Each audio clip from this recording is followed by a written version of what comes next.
Announcement made by the Honorable Prime Minister regarding the repealing of the three ordinance which was introduced in last 1 year. It is really surprising to everybody.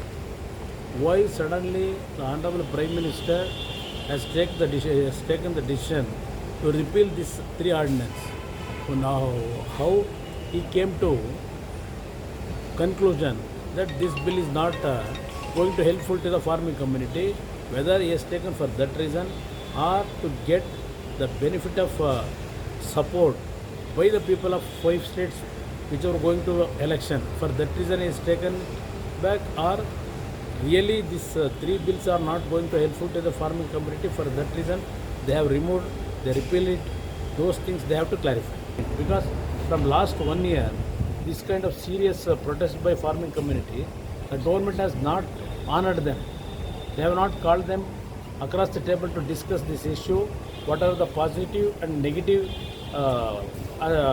progress of these bills. They have not convinced them. Suddenly they have taken back these three bills. This is going to be a suspicion decision by this government. For that reason they are telling, we are not going to stop the protest. We will going to continue before this government will going to because I think next month the parliament session will be there. At that time, if this repealing thing is taken by parliament, then only they will going to stop the protest rally. I think by that up to that point they will not going to take back the protest rallies.